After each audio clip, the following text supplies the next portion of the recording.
Good afternoon. Today I am going to teach you research methods in or for English studies. I think this is a very important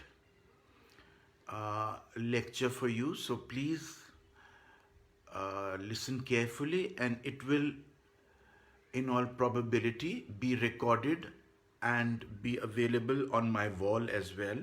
So in case you need it later, you can come back to it. So I'm going to tell you today about research methods, research methodologies, and certain kind of expertise in doing research. All right, you need to know certain things before you begin doing research. So first of all, you need to know that you must have a certain competence for research, and that competence means that you must be able to use your computer, your internet, and your library to the best advantage. All right, so this is something that you need to know. You should be able to use your library. You must know how to, access a library. There is something called the Dewey Decimal System which is used. So please study that before you go to a library so that you can get the maximum out of a library. Of course, these days, because of the internet, you can get a lot of material sitting at home. Or if you go to the library, your library is linked with all the other libraries of the world. So, you know how to use the library. And if you just go into the library without knowing anything, then you will come back with only half your goal achieved. Therefore, it is important to know that going to the library is something. But of course, that is a different thing. What I want you to know is that research methods and research methodologies have been considered two different things in English studies. See, in the 1980s, research was very different, but after the 1980s, particularly in the 1990s, after 1995, research studies in English have changed immensely.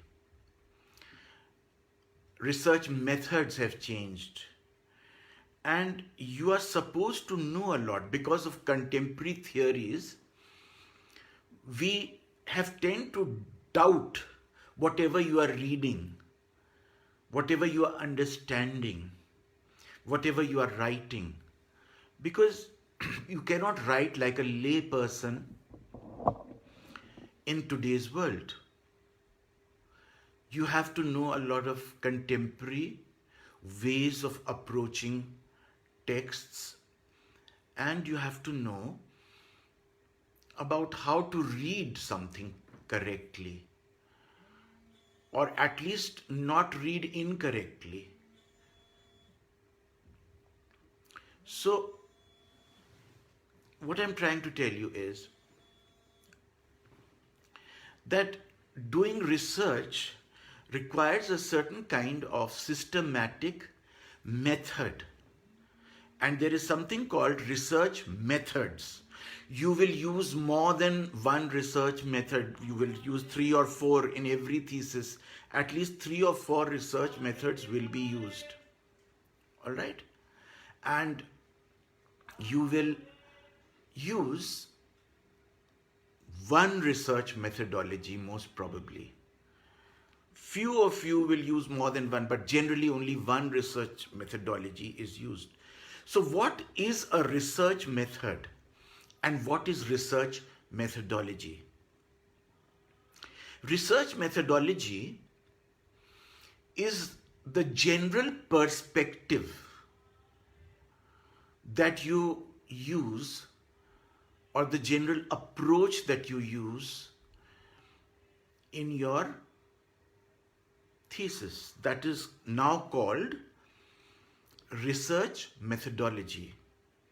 There is a very good book on research methods in English studies by Gabriel Griffin. And in the introduction of this, Gabriel Griffin tells us about the difference between research method and research methodology. So first I'm talking about research methodology. Research methodology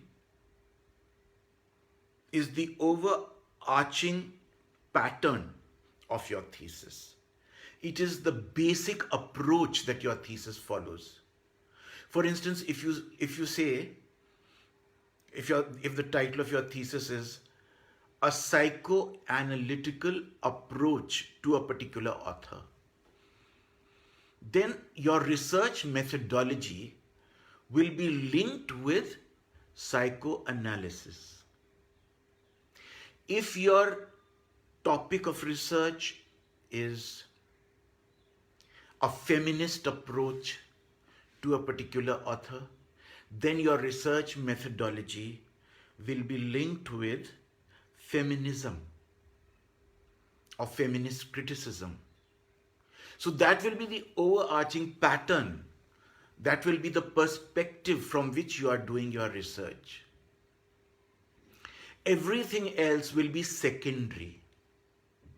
Because remember that research means narrowing down everything to a particular point from where you begin writing your research. Suppose you're working on the novels of Virginia Woolf. You don't write about everything that Virginia Woolf's novels contain. You only look at a particular angle, or from a particular angle, at the novels of Virginia Woolf. So that angle, that narrowed vision from which you are looking at an author or certain authors or certain texts, this is called your research methodology. It is the method that you have adopted. All right? It can be a feminist method, it can be a psychoanalytical method, it can be a post-colonial method, it can be a Marxist method, it can be a formalistic method, it can be a historicist method, it can be a sociological reading. Whatever that is the method which you are following to complete your thesis. That is the overarching, pattern of your thesis. So that is called research methodology. Okay? But in your thesis, you will have more than 2 or 3 research methods, maybe even 5 or 6, depending on the nature of your thesis. And these research methods will be linked to your research methodology, the overarching pattern of your thesis. So what are these research methods? These research methods are basically those guiding principles or those, tools of analysis which you are going to use in your thesis. one research scholar can use the archival method. The archival method, that means he can go to an archive where everything related to a particular author or a movement or a school of authors or an age, something like a museum where everything related to a particular topic will be found, an archive. So some people go to archives, particularly in Europe and in America. There are archives where research is done. So you can follow the archival method, but if you follow that method, contemporary theories will warn you that you cannot depend entirely on archives or literary estates of authors. What is a literary estate? After an author is no more, all the works of an author are given to a particular organization, a particular trust that looks after the author's, belongings and whatever the author has written, the manuscripts and everything. Or there can be an archive for an author. If an author has, given some money, or if some other person has given enough funds to make an archive for an author, then that author's works are kept in an archive. But these archives and these literary estates where an author's writings and belongings are preserved need to be looked upon very carefully. You cannot blindly look at an archive and think that whatever you see there is right. Why? Because an archive which is made for an author will generally give you the positive side of the author. The negative side will be filtered out, or a very little part of the negative side, which is quite well known, will be retained in an archive or in a literary estate. The literary estate will generally not, give you everything of the author, because they don't want you to write negatively about the author.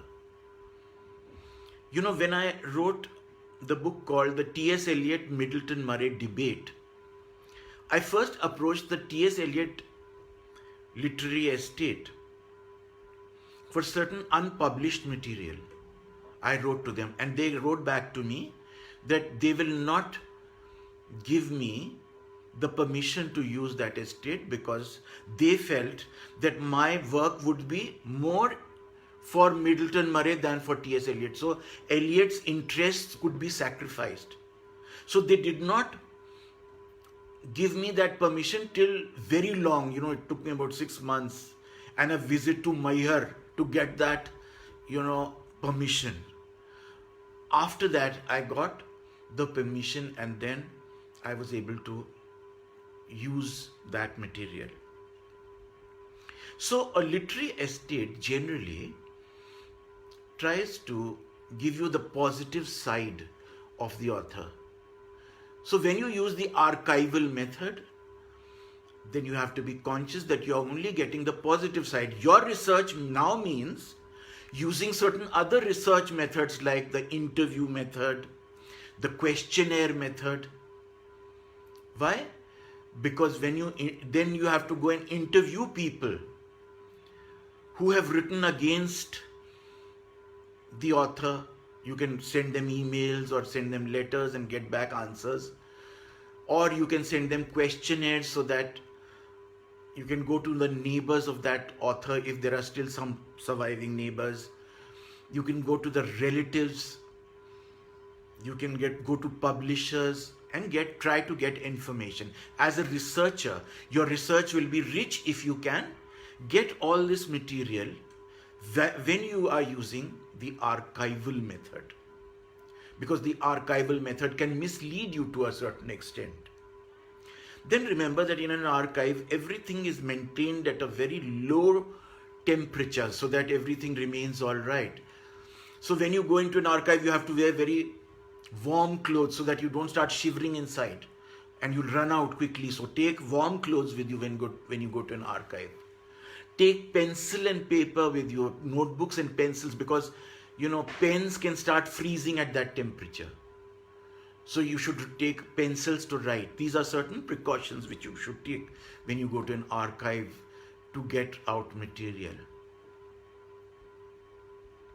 Now you can supplement the archival method with another research method, which is called the biographical research method or the autobiographical research method. These are the two research methods which are clubbed together, which are taken together. The biographical research method and the autobiographical research method.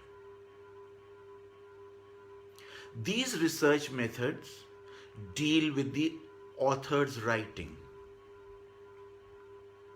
Now, if it is a biography that you are reading, or if you are using some biographical material which you have managed to get from letters or diaries or such things, written by the author or by someone to the author or by an author's friend about the author, then you have to remember that whatever was written because these people had a certain relationship with each other.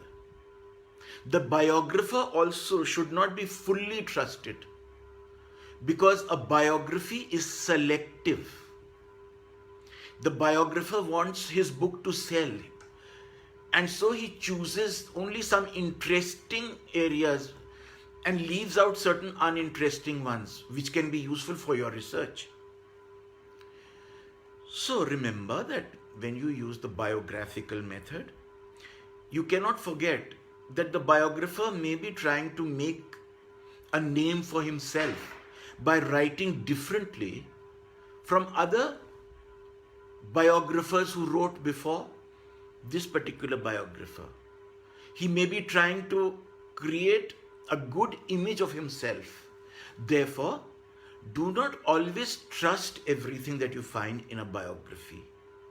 You have to match things with what you find in literary estates and archives, what you find in letters and diaries, with what you find in biographies, and also what you find in autobiographies. The autobiographical method is a very important method and you cannot leave it out. But even an autobiography is selectively written. The author does not want you to go away with a negative impression of himself or herself. Therefore, the author will always be careful about what he is or what she is saying in an autobiography. So remember, a researcher's work is not simple.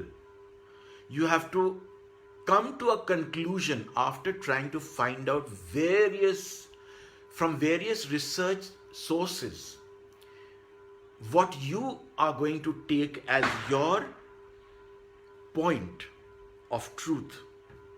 And remember, your point is not the final one. Never say it is the final one, because maybe tomorrow you will be proved wrong. And that is how research proceeds. And that is good for research.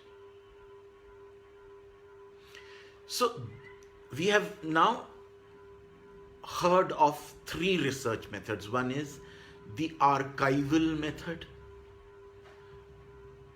ARCHIVAL, archival method. The second one is the biographical method. The third one is the autobiographical method. But these also need to be supplemented with the questionnaire research method. The questionnaire research method is a method in which you make a list of questions and send to people to get the answers, to various readers sometimes, to various critics sometimes, and request them for answers, so that you can put together all those answers and then come to a conclusion. You can go to 10 different scholars in your own country and put questions to them about what they think, so that you come to a general, point of view. You form an opinion after getting the opinions of several people. This is called the questionnaire. This is a qualitative kind of research where there are so many people, involved in your research. They are contributing to your research. So there is also something called the interview research method. The interview research method means interviewing the author or interviewing people associated with the author and then forming some conclusions on the basis of interviews. But all these research methods are interconnected. So remember, there will be many research methods in your thesis. If you use one, you will be using another one that is connected also with it, not just one. So whereas your research methodology can be just one, will be most probably just one, you will be using research methods that are many more than one. All right? That is important.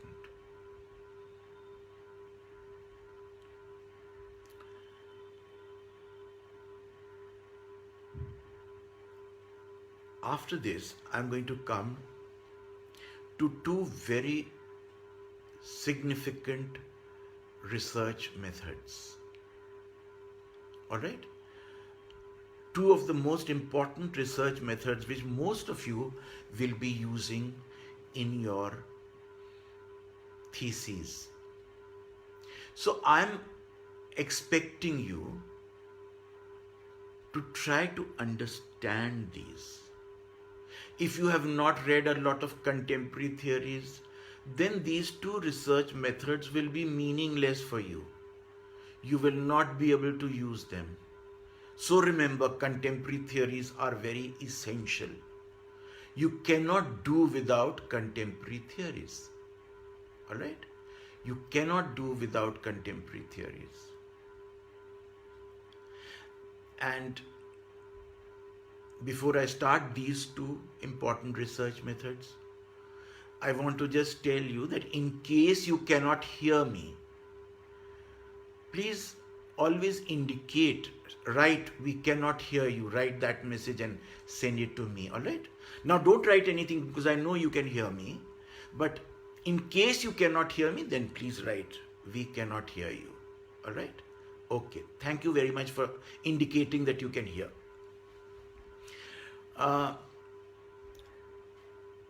What I would like to tell you now is a difficult research method that you are going to employ. And this is called the Discourse Analysis Research Method. The Discourse Analysis Research Method. All right? Now, before I tell you about this research method, I will naturally have to tell you about what discourse means. Discourse means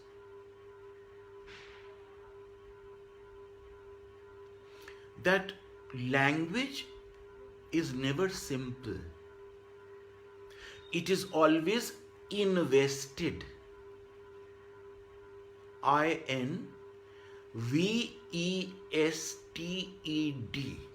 Invested.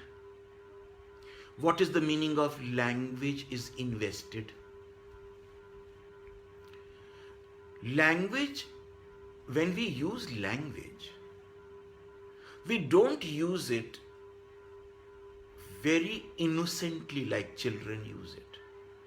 Even children don't always use language very innocently. They have something to gain when they say something. We all have something to gain when we use the language. Because we use the language to communicate and convey meaning. And that meaning is never stable according to contemporary theories. Meaning is never stable. It always flows away. There is no one meaning in language. So, every meaning that an author or anyone wants to convey to someone else through writing,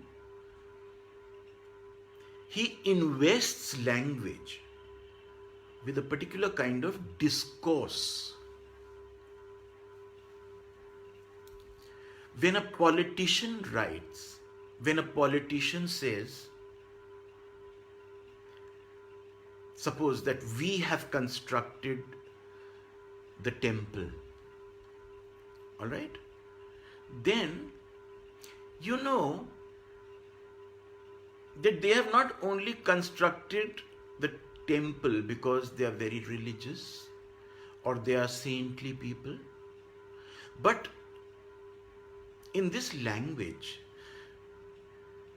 there is scope for a lot of interpretation. Yes, factually someone has got the temple constructed. Someone is the force behind getting a temple constructed. But if someone claims we have got the temple constructed, then this language is invested with meaning. That means because we have got the temple constructed, therefore you should vote for us.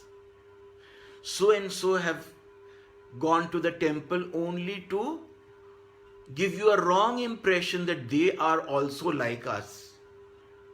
Now, whenever you use the language, the words are not very simple and innocent. They are invested with meaning. And this point is not very simple to understand.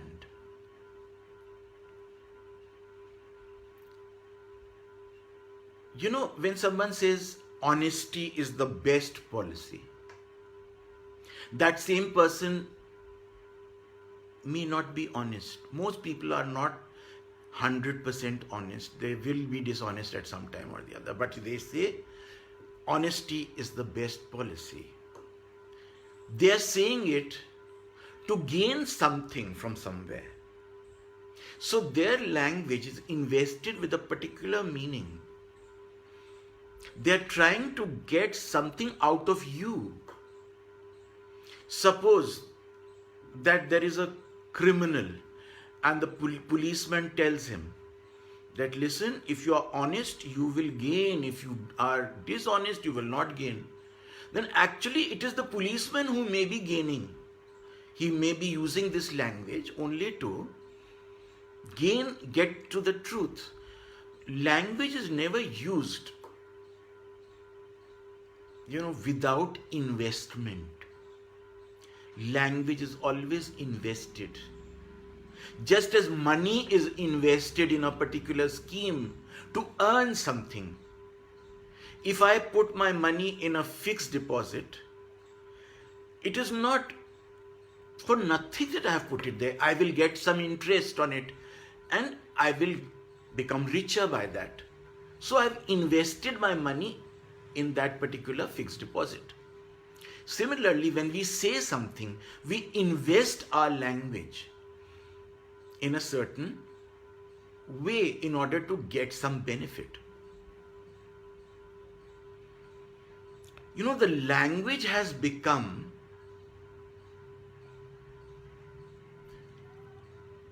such a medium that it is difficult to use it very innocently. Because the one that is powerful in our society tells us what is right and what is wrong. And we begin to say with the help of language what is right and what is wrong. Suppose that there are two countries that have a difference of opinion and they have a war. Then the stronger one will win, and whatever the stronger country stands for will be considered right. Alright? the stronger person will be considered right. So whatever will be established as right is actually a result of a certain power politics. Language is full of power politics. A lot of words keep changing their meaning because certain power politics keeps coming and making us see different meanings in the same words. All right.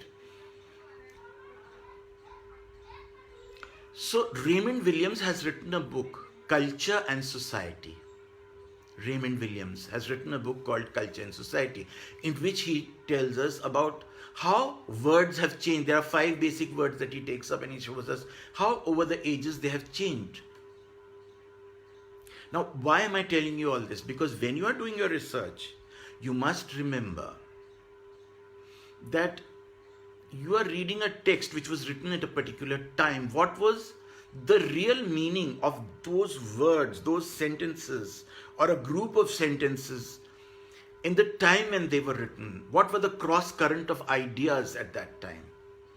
Have those ideas changed so substantially that the meaning of those sentences no longer remains the same? Have different things got into those words, to make them mean different things today? You have to be very careful about the text as it was written by a particular person at a particular time, in a particular society, particular country, as a particular movement or independently, under the influence of so and so writers. So when you know all these things, then whatever meaning you try to give to the lines will have some validity. You have to be conscious of how the author could have invested a certain meaning in his writing. Alright, that is why you have to see the context. Foucault has actually told us a lot about discourse. So when you are trying to understand the meaning of discourse, which you must understand before you start writing, then it would be wise to read about Foucault and his idea of what discourse means. Like he tells us that around the time when Shakespeare lived, a mad person was not to be considered a patient of some sort exactly. When Shakespeare was writing at that time, madness was often considered something that a privileged person had, because he could understand something that others could not. He could start laughing suddenly, he's seeing something which others are not, therefore he starts laughing. Or he starts shouting at someone which others are not seeing, therefore they find it very strange. But after some time, when medical science began to grow, then it became convenient for people to treat madness through medicine, to make hospitals for mad people, asylums for mad people. And therefore, a mad person became very different. So the meaning of the word mad or insane changed over the years. Shakespeare said that the lunatic, the lover, and the poet, lunatic is a mad kind of person. So the lunatic, the lover, and the poet are of imagination all compact. They are of the same category, each of them. He gave the same respect to a madman as he gave to a poet or a lover. All right, you know that a lover is often the hero of a novel or a play or something like that, or a narrative poem. He's the hero. So a madman is also being given the same respect. In our own society, sometimes we are told that किसी पर देवी आ गई, you know, so that person doesn't behave as himself or herself. That person's head keeps going round and the Devi seems to speak through that person. We don't disrespect that person because we still consider that person to be in a state of trance, not exactly normal. So discourse is very important. And you should not take for granted what every word means according to the dictionary, because you should also try to go to the root of the word. You should also try to see what that word meant when that sentence was written. There are some words which are very important and you have to try to find out the meanings by going into the roots of words. All right, that is important. So, a lot of critics do that. They go into the root meaning of a word before they say something about a line. You should also be like that. So, discourse is important. Whatever you know today is not the truth. It is the truth that a particular government has forced down your throat. All right? Earlier governments had forced other truths down our throats. But now we are being given some meaning of something. So we have to look at the text in the time when it was written. That is important. And we should also see the particular movement that the author is following.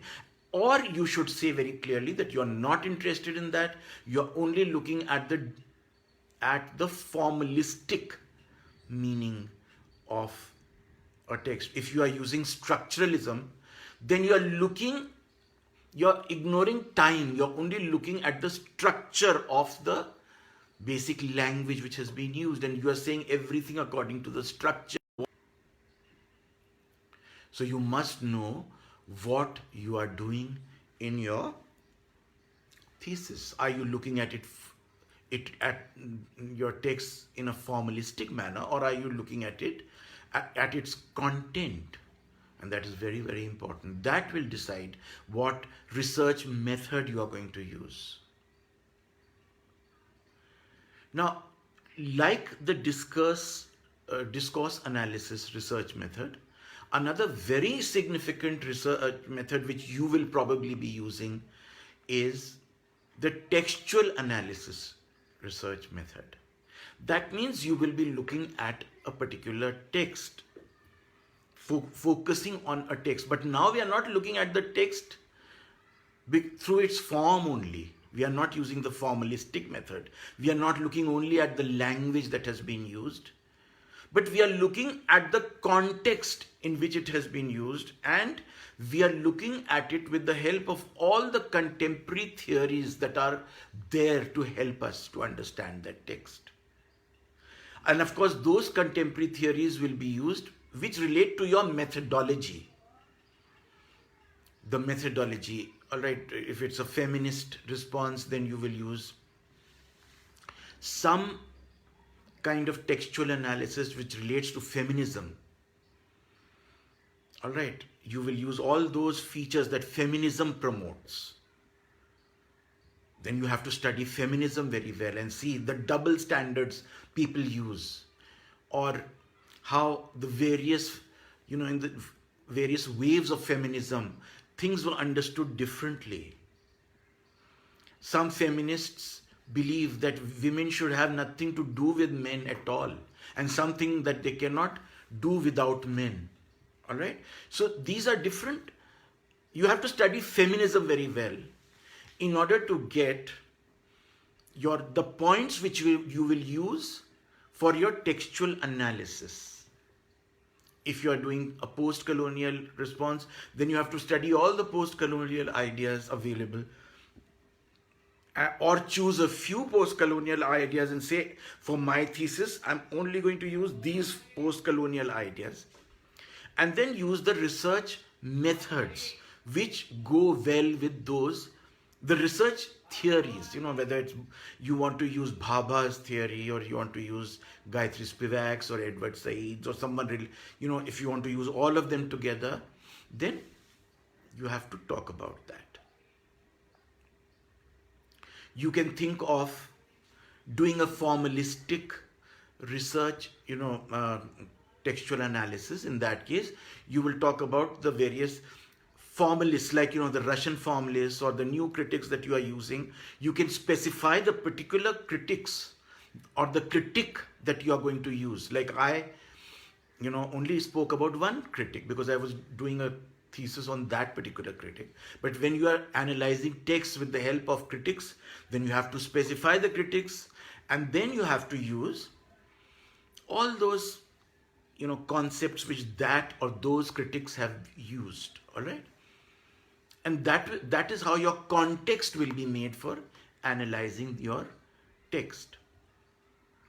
Remember, whenever you're doing textual analysis, there will be place for a lot of intertextuality, because no text exists by itself. Every text is an intertext. Every text is made of several texts. So when you think of the texts which went before,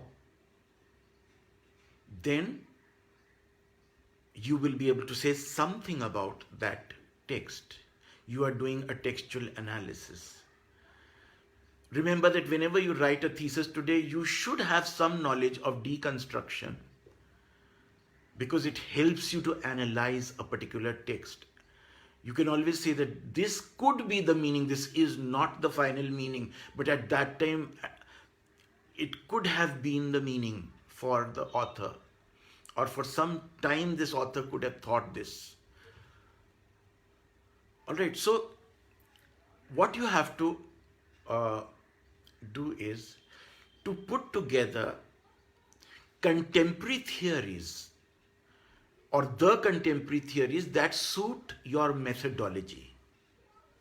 Whichever contemporary theories help you to analyze your books, your novels or plays or poems, whatever contemporary theories are suited for them, those are the contemporary theories which will help you to make your textual analysis method very effective. All right. Always remember that when you are trying to make any interpretations, you are being guided by whatever theories are in the air today. You are being guided by the internet, you are being guided by the television, you are being guided by films, you are being guided by the politicians as they speak, by religious leaders as they speak. So you have to separate these from the views of the author when you are making an interpretation, and never say that your interpretation is final, because it will never be final. Someone will always come and change it, just as you are trying to change earlier interpretations. So remember, the text will be put into a context and with the help, and it will be clubbed with certain contemporary theories, and that will provide you with the textual analysis research method. Remember, discourse analysis and textual analysis are two of the most significant research methods that we have. Most of us will be using these, most of you will be using these two research methods, or at least one of them, most probably both of them. But these are not the only two which you will be using. You will be using 3 or 4 or 5 or 6 research methods. All right, so please, I will suggest to you that you read this book, which is called English Studies Research Methods English Studies Research Methods by Gabriel Griffin. Gabriel, not Gabriel, but Gabriel. There's an E at the end. Gabriel Griffin. English Research Methods. After 1995, you cannot write a thesis in English studies without being conscious of certain research methods. There is another research method which I did not talk to you much about, that is called the computational research method, where you use the computer entirely for, analyzing certain things. Like there are certain softwares which will tell you about certain grammatical patterns in a particular writing, how many times a verb has been used and how many times the passive voice has been used, and such. These computational methods can help you, but that kind of method will take you more towards a linguistic approach, which I would never recommend for you, because we are not very competent to do that kind of research. If you are using a psychoanalytical approach, then you should be very thoroughly into, theories that psychology gives. You have to read a lot from psychology and understand what psychoanalysis is before you begin just talking about psychoanalysis, as though you know it very well without knowing enough of psychoanalysis. So please make your thesis sound more authoritative by using your research methods, and you should write always in your preface what research methods you are using and what research methodologies you are using, and I'm sure that will give a good impression to your examiner. All right? So that's all that I wanted to say about research methods, because every research method is so vast that we can give 1 or 2 lectures on every one of them. But I'm not going to do that. Please read the book. I've just introduced you to research methods in English studies. Thank you very much for listening.